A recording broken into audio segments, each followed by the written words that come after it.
Bismillahirrahmanirrahim. Assalamualaikum warahmatullahi wabarakatuh. Perkenalkan, nama saya Ega Adriani dari Fakultas Dakwah Program Studi Komunikasi Penyiaran Islam. Di sini, saya akan mempresentasikan hasil penelitian skripsi saya yang berjudul Dampak Pemahaman Kitab Al-Berjanji terhadap Perilaku Keagamaan Para Santri di Pondok Pesantren Miftahul Khair Bandung. Sebelumnya, saya ingin berterima kasih kepada dosen pembimbing saya, yang pertama yaitu Dr. Komarudin Saleh, DRS MAG, yang kedua yaitu Bapak Malki Ahmad Nasir, SAG, MIRK, PhD. Adapun outline dalam skripsi saya yaitu yang pertama pendahuluan, yang kedua pembahasan, dan yang terakhir kesimpulan. Yang pertama yaitu latar belakang masalah. Dakwah adalah sebuah aktivitas ataupun kegiatan yang bersifat menyeru atau mengajak orang lain untuk mengamalkan ajaran Islam. Nah, untuk menyampaikan dakwah maka perlu adanya media-media untuk berlangsungannya. Kitab Al-Berjanji adalah salah satu media dakwah yang masih digunakan di beberapa pesantren di Indonesia. Kitab ini merupakan karya Syekh Ja'far bin Husain bin Abdul Karim Al-Berjanji yang di dalamnya berisikan pujian dan doa ataupun sholawat berbentuk syair-syair yang mengisahkan Nabi Muhammad SAW. Nah, salah satu pesantren yang menggunakan Kitab Al-Berjanji sebagai media dakwah adalah Pondok Pesantren Miftahul Khair Bandung. Di pondok pesantren ini, pembacaan Kitab Al-Berjanji dilaksanakan 1 minggu sekali, yaitu pada malam Jumat. Nah, di dalam Kitab Al-Berjanji ini mengandung nilai-nilai yang harus dipahami oleh pembacanya, sehingga tujuan dikarangnya kitab tersebut bisa tercapai, yaitu untuk mengenang dan juga memuliakan Nabi Muhammad SAW. Nah, dari pembacaan Kitab Al-Berjanji di Pondok Pesantren Miftahul Khair ini, nampaknya para santri memahami tujuan dan isi dari pembacaan Kitab Al-Berjanji tersebut, karena mereka membacakannya dengan penuh antusias dan juga semangat. Maka dari itu, sudah seharusnya santri meneladani sifat dan perilaku Rasulullah SAW. Namun, pada kenyataannya, tidak semua santri mengaplikasikan nilai-nilai tersebut menjadi sebuah perilaku mereka. Ada di antara mereka yang sering telat berjamaah, bahkan tidak berjamaah, memakai barang yang bukan miliknya ataupun gosok, kurang sopan santun terhadap orang lain, dan juga kurangnya kepedulian terhadap sesama. Nah, dari latar belakang masalah tersebut, maka peneliti ingin meneliti lebih dalam tentang bagaimana sih dampak pemahaman Kitab Al-Berjanji terhadap perilaku keagamaan para santri di Pondok Pesantren Miftahul Khair. Selanjutnya yaitu rumusan masalah. Di sini peneliti mempunyai 3 rumusan masalah. Yang pertama, bagaimana pemahaman para santri Pondok Pesantren Miftahul Khair Bandung terhadap isi Kitab Al-Berjanji. Yang kedua, bagaimana perilaku keagamaan para santri Pondok Pesantren Miftahul Khair Bandung. Dan yang terakhir, bagaimana dampak pemahaman para santri Pondok Pesantren Miftahul Khair Bandung pada isi Kitab Al-Berjanji terhadap perilaku keagamaan mereka. Selanjutnya yaitu kerangka berpikir. Yang pertama, pemahaman Kitab Al-Berjanji. Nah, dari pemahaman Kitab Al-Berjanji ini maka akan muncul nilai-nilai yang terkandung di dalam kitab tersebut. Nah, nilai-nilai tersebut harus direalisasikan menjadi perilaku keagamaan. Nah, dari 3 aspek di atas maka akan muncul bagaimana sih dampak pemahaman Kitab Al-Berjanji terhadap perilaku keagamaan para santri di Pondok Pesantren Miftahul Khair Bandung. Apakah berdampak positif atau justru berdampak negatif terhadap perilaku keagamaannya?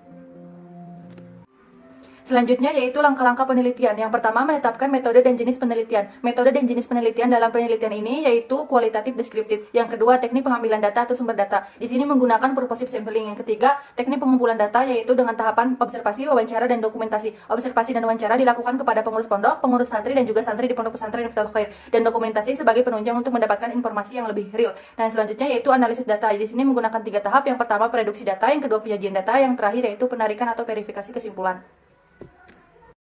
Selanjutnya yaitu hasil dan pembahasan. Yang pertama yaitu pemahaman para santri Pondok Pesantren Miftahul Khair terhadap isi Kitab Al-Berjanji. Pemahaman isi Kitab Al-Berjanji berarti memahami makna-makna yang terkandung di dalam kitab tersebut. Dari hasil observasi dan wawancara, para santri menyatakan bahwa mereka memahami isi kandungan dari Kitab Al-Berjanji. Mereka menjelaskan isi kandungan Kitab Al-Berjanji tersebut secara garis besar, diantaranya adalah menceritakan riwayat Nabi dari mulai lahir, kanak-kanak hingga diangkat sebagai Rasul, atau sejarah kehidupan Nabi Muhammad SAW, silsilah keluarga Nabi Muhammad, serta keagungan perilaku Nabi yang patut dicontoh oleh umatnya. Selain itu terdapat pujian-pujian ataupun sholawat. Nah, salah satu informan menyatakan bahwa sholawat adalah amalan yang paling spesial karena biasanya Allah memerintahkan tetapi Allah tidak melaksanakan. Berbeda dengan sholawat, Allah memerintahkan makhluknya untuk bersolawat, namun Allah juga bersolawat terhadap Nabi Muhammad SAW. Yang kedua yaitu perilaku keagamaan para santri Pondok Pesantren Miftahul Khair Bandung. Adapun mengenai perilaku keagamaan para santri Pondok Pesantren Miftahul Khair Bandung digolongkan kepada 3 dari 5 dimensi. Yang pertama itu dimensi keyakinan, yang kedua dimensi praktik agama, dan yang terakhir dimensi pengalaman. Nah, selain itu untuk mengetahui perilaku keagamaannya, juga peneliti menggunakan nilai-nilai yang terkandung di dalam Kitab Al-Berjanji, yaitu yang pertama nilai akidah beriman dan bertakwa, yang kedua nilai ibadah yaitu bersyukur, dan yang terakhir nilai akhlak yaitu qanaah, rendah hati atau tawadu, pemaaf, jujur, ramah, adil, marah karena Allah, mulai memberi salam, berbicara seperlunya, menghormati orang yang lebih tua. Langsung saja yang pertama yaitu dimensi keyakinan. Dimensi keyakinan atau bisa disebut dengan akidah. Dari hasil observasi dan wawancara, nampaknya para santri mempercayai dan juga meyakini rukun iman yang 6. Selain mempercayai, mereka juga memahami hal-hal yang terkandung di dalam rukun iman tersebut, seperti memahami tugas malaikat, memahami tugas nabi dan rasul, dan memahami fungsi Al-Quran.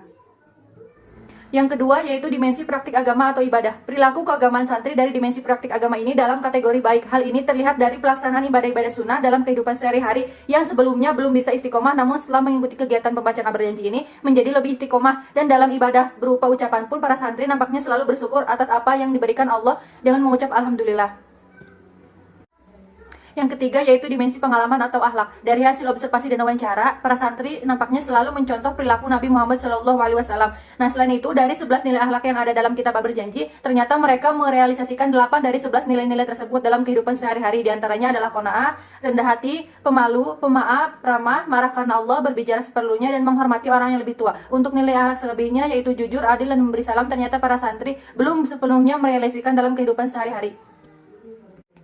Selanjutnya yaitu dampak pemahaman isi kitab Al-Berjanji terhadap perilaku keagamaan para santri di Pondok Pesantren Miftahul Khair Bandung. Pemahaman santri terhadap isi kitab Al-Berjanji ini berdampak positif terhadap perilaku keagamaannya. Hal ini dapat terlihat dari hasil observasi dan wawancara bahwa seluruh santri merasakan perubahan ke arah yang lebih positif baik dalam dimensi keyakinan, dimensi praktik agama, dan juga dimensi pengalaman. Seperti contoh di dalam dimensi pengalaman atau akhlak, setelah mengikuti kegiatan pembacaan kitab Al-Berjanji dan memahaminya ternyata membuahkan dampak positif dalam perilakunya sehari-hari. Dengan kisah-kisah kehidupan Nabi dalam proses berdakwah yang penuh rintangan menjadi motivasi untuk para santri menjalin hubungan baik dengan manusia dan juga menjalin hubungan baik dengan Allah Subhanahu wa taala.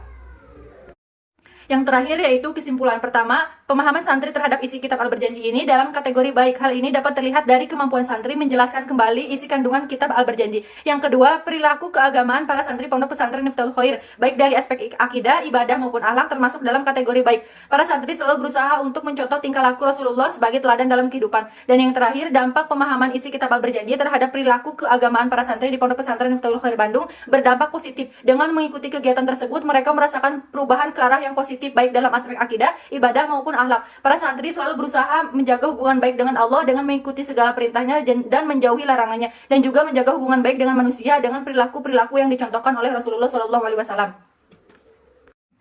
Sekian presentasi yang dapat saya sampaikan. Mohon maaf bila terdapat kesalahan. Semoga bermanfaat. Wassalamualaikum warahmatullahi wabarakatuh.